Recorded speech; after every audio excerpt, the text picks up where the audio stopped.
Welcome to the 5th and penultimate round of the MultiClass Monthly Championship.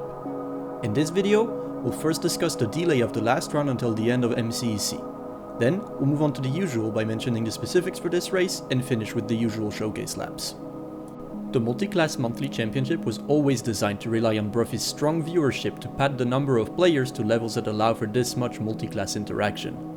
With MCEC taking place during February and March, we have decided to push the last round back to April, as we don't believe to be able to bring forth enough players without Bruffy's help to sustain a good last race. Moreover, the player base of MCMC intersects heavily with the participants or viewers of the MCEC. The last round of the MultiClass Monthly Championship should thus take place on the 19th of April. With that out of the way, let's move on to the specifics for this race, starting with the track. Containing fast corners, hills, and slower, more technical sections, Jack Sparrow offers a healthy mix of the different driving style you'll encounter while playing this game. While the weather won't be a challenge this month as we'll be driving in the dry, we hope the car selection can bring some challenge for all the drivers. This month, we will be racing with the three following cars. In Class 1, we have the Dominator, or do we? On 8th gear, the Dominator's handling was replaced with the Pisswasser Dominators, a staple of GTA racing. This car proves to be extremely rewarding to drive and has a huge skill ceiling. In Class 2, we have the Dominator GTC. This car has tremendous power, which translates in massive power understeer.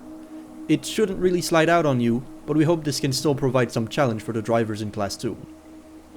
Finally, in Class 3, we have the Broadway. This car is quite easy to drive for the most part, but has pretty weak brakes, which really shows in heavy braking zones. The pits are situated on the right side, at the start of the long straight before the penultimate corner. When entering the pits, try your best not to shove other drivers into the pits with you. In order to refuel, you must come to a complete stop while inside of the refueling zone.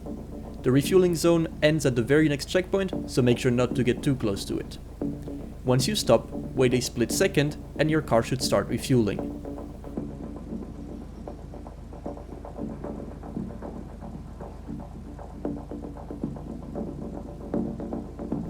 When rejoining, exercise caution again.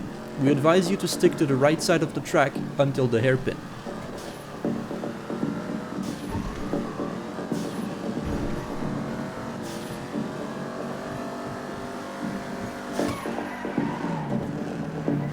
That's it for the specifics, so I'll let you enjoy the showcase laps, starting with the Dominator.